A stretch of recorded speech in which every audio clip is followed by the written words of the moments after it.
তরুণরা তরুণদের কাজ শেষ করেছে, ছাত্র জনতা তাদের কাজ শেষ করেছে।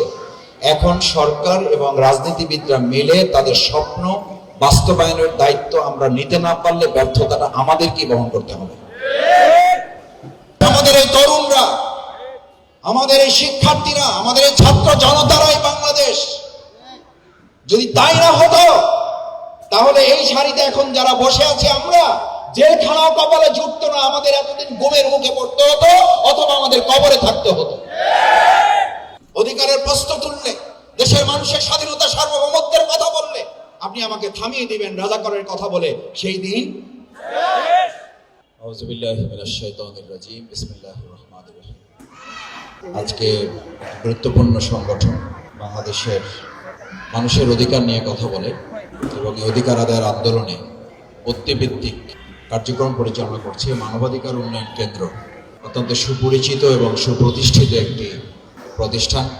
এর আয়োজনে আজকে মাহবুবুল হক ভাই আমাদের সভাপতি, উপস্থিত আজকের প্রোগ্রামের সম্মানিত অতিথি বাংলাদেশ জাতীয়তাবাদী দলের মাননীয় চেয়ারপারসনের উপদেষ্টা, আমার অত্যন্ত শ্রদ্ধাভাজন বিএনপি নেতা, বীর মুক্তিযোদ্ধা জনাব আব্দুল সালাম ভাই, একটু আগে বক্তব্য রেখেছেন ব্যারিস্টার সানি ভাই, আমাদের তরুণ প্রজন্ম থেকে বক্তব্য রেখেছেন আরিফুল ইসলাম আদিফ, আমাদের কলেজের টুকরা সন্তানরা এখানে কথা বলেছে, আমাদের শহীদ পরিবার, আহত পঙ্গু পরিবারের পক্ষ থেকে তারা তাদের নতুন বাংলাদেশ বিনির্মাণের কি স্বপ্ন দেখে সেই স্বপ্ন তারা এখানে উপস্থাপন করেছে। আমাদের অত্র স্কুলের সম্মানিত প্রধান শিক্ষিকা এবং অন্যান্য শিক্ষকবৃন্দ, আমাদের শিল্পী গোষ্ঠীর বিভিন্ন শিল্পীরা এখানে আছেন, অত্র স্কুলের সম্মানিত অভিভাবকবৃন্দ আছেন, আমার প্রাণপ্রিয় ছাত্রছাত্রীরা আছে, তরুণ প্রজন্মের প্রতিনিধিরা এখানে আছেন, সুধী মণ্ডলী, আসসালামু আলাইকুম ওয়া রাহমাতুল্লাহি ওয়া বারাকাতুহু। আসলে এখানে বলা হয়েছে রক্তিম জুলাই 24, তরুণদের কল্পনায় আগামীদের বাংলাদেশটা কেমন হবে। আমার তো বোধ হয় কেমন হবে এই কথাটা তারা জুলাই আগস্টে তাদের স্লোগানের মাধ্যমে আমাদেরকে বারবার জানিয়েছে।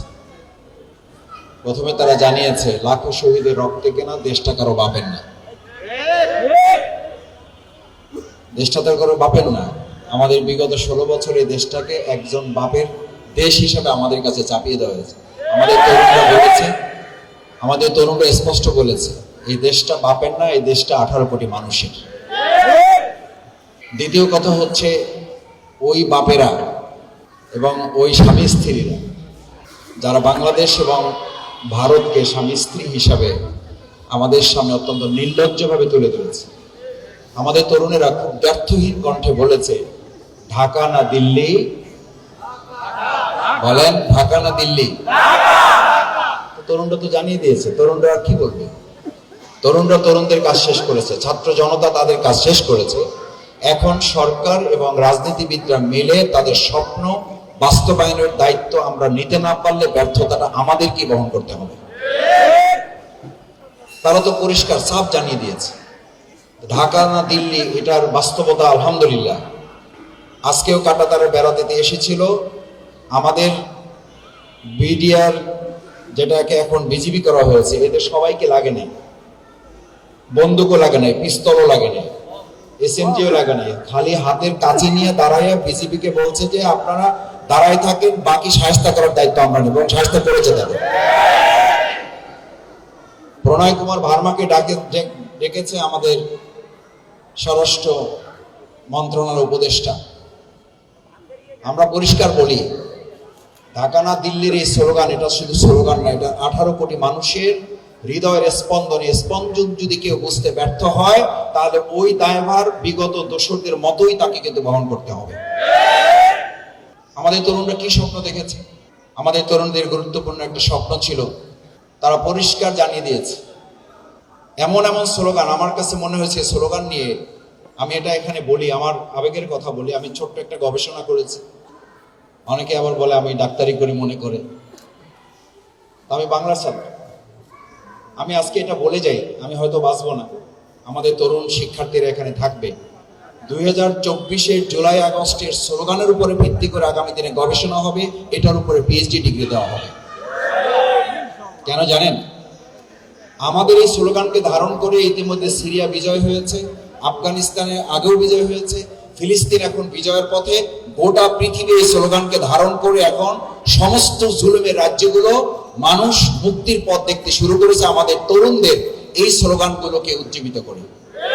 শুধু এটা একটা স্লোগান না, আমার তো মনে হয় এই স্লোগানকে ধারণ করে আমাদের ৭১ এবং এই ২৪কে যদি কেউ আবার বিতর্কের জায়গা নিয়ে যায় তাহলে তারাই হবে প্রকৃত দেশদ্রোহী। এটাকে বিতর্কের জায়গা নেওয়া যাবে। আমাদের ৭১ যেমন চেতনা, আমাদের ২০২৪ কিন্তু একইভাবে সেই ৭১-এর মূল চেতনাটাকে উজ্জীবিত করে, ওটা ছিল একটা প্ল্যাটফর্ম, সেই প্ল্যাটফর্ম ছিল ১৯৭১, আর তার উপরে নতুন করে আজ জাতীয় পতাকা উত্তোলন করেছে আমাদের এই ২৪-এর প্রজন্মরা। সুতরাং কোনোটাকে বাদ দিয়ে কোনোটার অস্তিত্বকে বিনাশ করা অথবা কোনোটার অস্তিত্বকে অস্বীকার করা, প্রকৃতপক্ষে দুটার অস্তিত্বকে অস্বীকার করা শামিল। সেই জন্য আমাদের তরুণ শিক্ষার্থীরা আর একটা সুন্দর স্লোগান দিয়েছিল, আপনাদের মনে আছে, যে ভয় কেটিয়ে, ভয়কে জয় করে তারা সামনে এগিয়েছে। এই আমাদের যে সমস্ত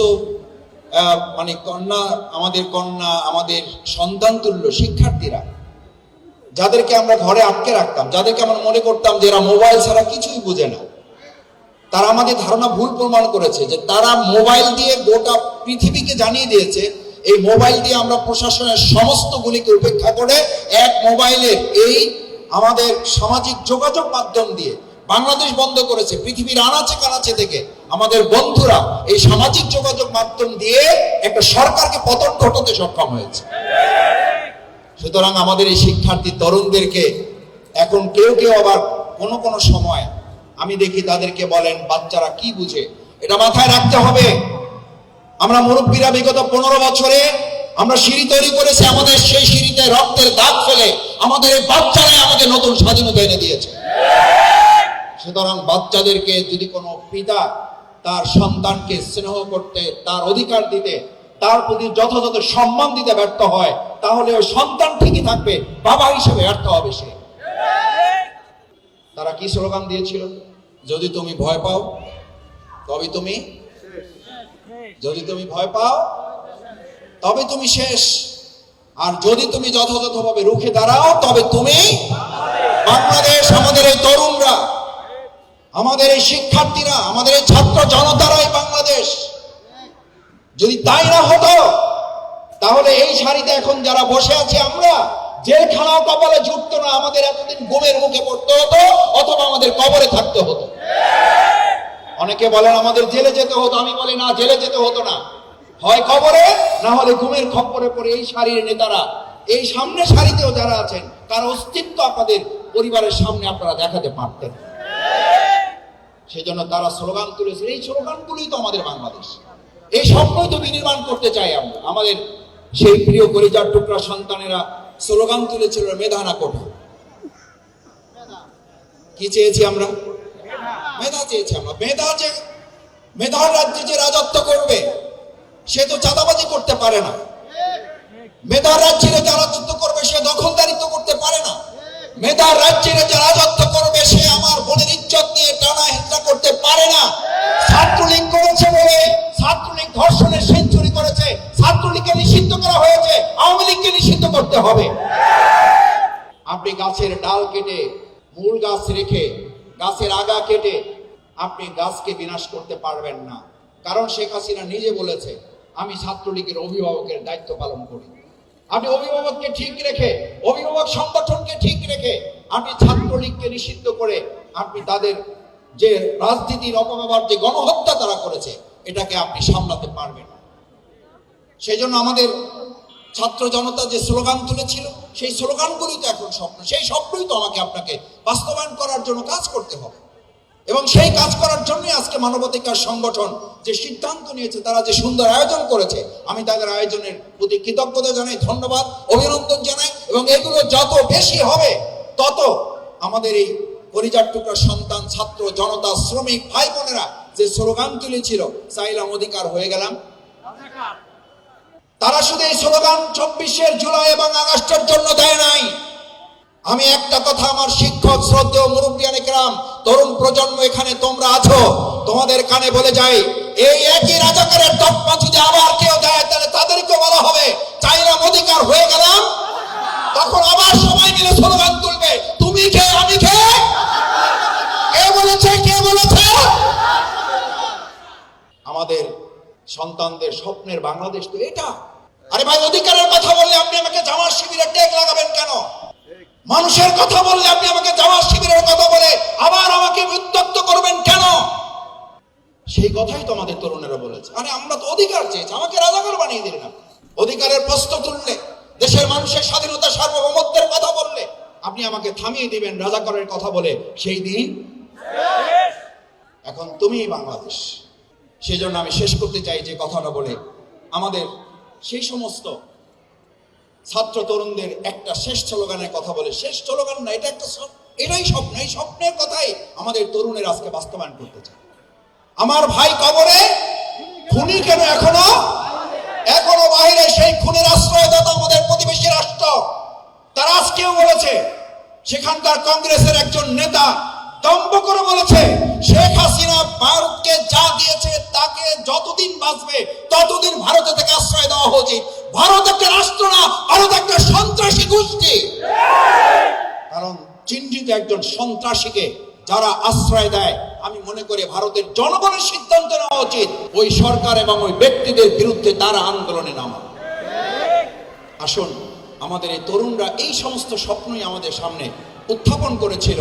এই স্বপ্নগুলো বিনির্মাণে তাদের প্রত্যেকটা স্লোগান বাংলাদেশের এক একটা সাংবিধানিক ধারায় পরিণত করে বাংলাদেশকে পরিচালিত করতে পারলে আমি মনে করি আজকে আমাদের এই প্রিয় প্রতিষ্ঠান মানবাধিকার উন্নয়ন কেন্দ্র যে সুন্দর আয়োজন করেছে, তরুণদের স্বপ্ন বিনির্মাণের কথা বলেছে, তরুণদের স্বপ্ন জানানোর উদ্যোগ গ্রহণ করেছে, এই স্লোগানগুলোকে ধারণ করতে পারলেই কেবল আমরা আমাদের স্বপ্নের, আমরা আমাদের কাঙ্ক্ষিত সুন্দর বাংলাদেশ উপহার দিতে পারবো। সবাইকে ধন্যবাদ।